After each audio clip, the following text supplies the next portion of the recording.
Hello, welcome to Lil's Vintage World. Welcome to a classic crime book review where for this video I've got 4 classic crime books that I want to share with you. Let's get straight into it. I'm going to start with the book that I read the furthest time ago. And that is a Dorothy L. Sayers Lord Peter Wimsey mystery. This is 5 Red Herrings in this beautiful Folio Society edition. I do love my folios.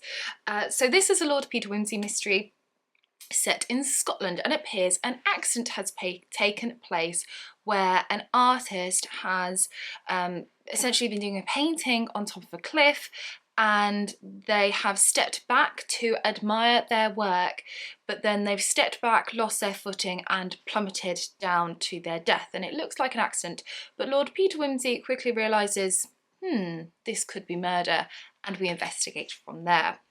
Now, this was my first time reading this book, and when I got to the end, I had a little surprise. Now, I picked up these books secondhand online, and whoever had them before has done a little book review in the back of this one.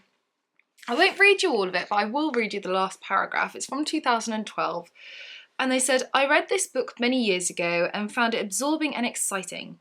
I have to say that on this reread, I found it tiresome and at times boring." And I have to be honest and sort of agree with it. I mean, it's 319 pages, and I think this book could have been edited down to about the 250 mark.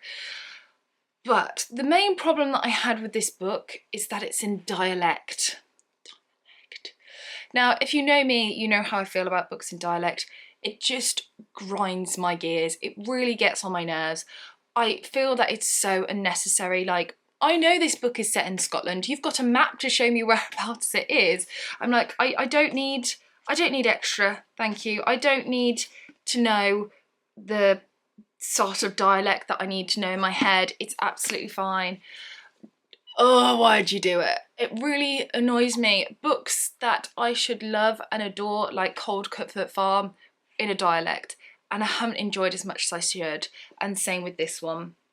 I think I should have enjoyed it a lot more than I did because I kept going back and forth.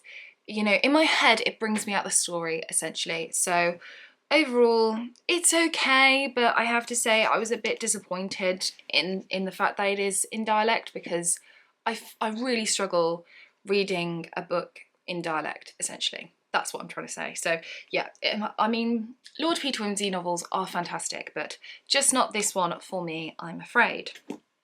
The next one, another classic crime, another kind of golden age mystery. This one's from the 1930s, and this is Death of a Ghost by Margery Allingham. This is my first Margery Allingham. So I have tried to read her many times before and sadly never succeeded. And I thought, you know what, I'm not going to try and start with the first one because that's obviously not working out for me. Let's have a look at some of her others. So I did, had a couple more on my shelves, and I picked this one. So this is about a artist called John. Now, what's his surname? I can never get this right. Lafsadio. Definitely pronounced that incorrectly. Apologies. But John wants to be known as the next greatest painter since Rembrandt. And John dies. But before he dies, he has this idea that he's going to paint 12 paintings, and he does. He paints these paintings, and sometime after his death has lapsed, one painting will be exhibited and up for sale each year following his death. Because, of course, as we all know, that once an artist has died, the value of their work, be it literature or actual art itself, goes up in value quite often. So that's the idea behind it. And at one of these exhibition sales things, a murder takes place. I hope I said that okay for you and you understood that, and that just wasn't a load of waffling. Anyway, so this is a Campion mystery. Campion is our sleuth, and he's working out what happens. And I liked Campion. I mean, he's no Lord Peter, he is no Hercule Poirot, but he's interesting. He's good. He's a little bit plain, but that might be because this is the first book that I've read of him. So we'll see how I go with him. I liked this book. To get into it, I find it a little bit tricky. I found the writing quite literary. But once I was kind of in, I was hooked and I was just completely addicted to it, and this is all I wanted to do, was read this book. And then I hit a stumbling block. About a third of the way towards the end, Campion reveals who the murderer is. And then it's like someone just turned the light switch off in my head of interest, because I was no longer bothered by who it was anymore, because now he's told me who it was. Why should I care how or why they did it? I was just like, oh. So then I just kind of carried on reading it for the sake of finishing it. But I was really disappointed because I was flipping loving it. I thought it was really good. And the story was addictive and it was holding me and I was working it out in my head, and then suddenly, I think it's one of the first lines in that chapter as well, and it says, so-and-so is the murderer. I was like, what? Excuse me? And I was really enjoying it. It was like a 4-star, maybe even a 5-star potential, and then just suddenly whoosh, there goes my interest. So I liked it, but didn't love it. There is a quote on the front from Agatha Christie herself. It says, Margery Allingham stands out like a shining light. Now, I do own some of her other works. I'm definitely going to keep going with her and Campion, but I just hope the others don't do the same. Fingers crossed, because I don't like that. I like the reveal at the end rather than quite a way to the end. But yeah, I still liked it. If you're after a rating, a 3. You know, it's a good, solid book. Okay, next one. I have good old Patricia Wentworth. Now, I have started doing standalone book reviews for Patricia Wentworth, for the great ones, but the ones that aren't absolutely blow your socks off amazing, I'm just going to feature in these classic crime reviews. And I have Through the Wall. So Through the Wall starts off with a young woman called Marion, and Marion has just inherited a great estate from her uncle. She's only met her uncle once, but she's inherited this house and money, etc.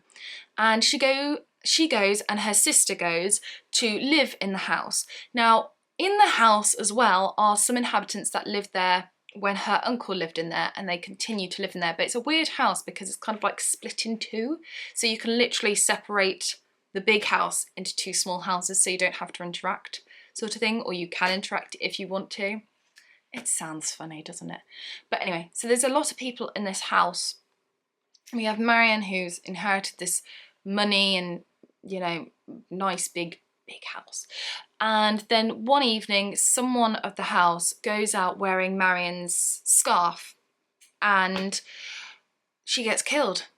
She gets murdered, and people are thinking, oh, did they meant to kill so-and-so, or did they want to kill Marion?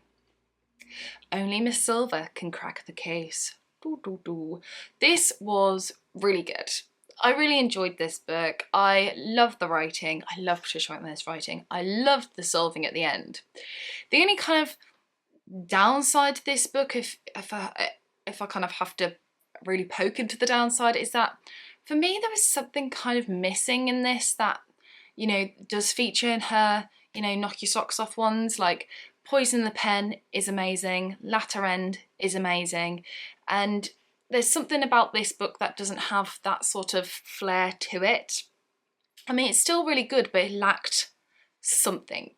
I mean, the beginning of this book, it took a little while it felt like it was warming up and setting everything up. It was kind of getting a little bit tedious. But it was still good, and I would still recommend you go and read it if you are interested in Patricia Wentworth. Don't start here though. It's not the best place to start because it doesn't show Patricia Wentworth at her best, but it is, if you were like me and an avid reader of Patricia Wentworth, I would recommend that you read it because it is good. It's just not amazing. It's a bit average, sad to say. But I did like the solving at the end because Miss Silver does have her moment in the sun and her time to shine. Rating wise, 3.5 to a 4, something like that. I'd probably say 3.5 actually, because 4 is really good and this wasn't quite really good, but it was quite good. What am I talking about? So the last book that I have to talk to you about, oh dear. So this is a book that I haven't actually read. It's a book that I haven't finished, and I'm not going to finish it. I've DNF'd it. And I don't usually talk about books that I DNF here on my channel, but I often get asked if I've read Arthur Conan Doyle's Sherlock Holmes. And I don't talk about him that much on my channel because, as you know, Agatha Christie is my number one. So I don't talk about him that much. But for those of you that are wondering, I have read The Study in Scarlet. I think I gave that 3 stars. It was a bit weird, The Study in Scarlet, because they go off to America, don't they? Is it America they go off to? Kind of randomly halfway through the novel. Bit odd. And I tried to read The Hound of the Baskervilles by Arthur Conan Doyle, and I really struggled. I can't remember how far through I got, but I didn't get halfway, I don't think.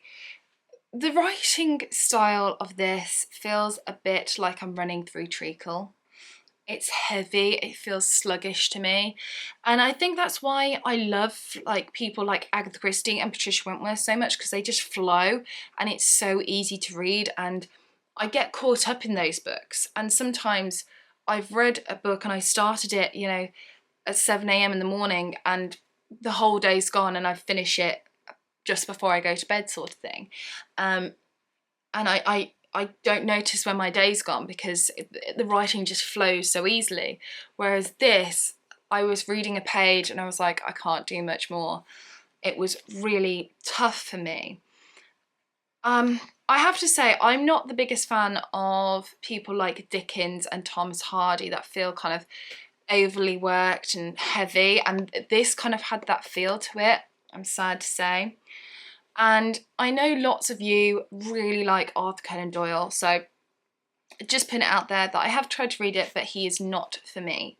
So I think I'll just stick to my Agatha Christie, Patricia Wentworth and Dorothy Sayers because they're my loves.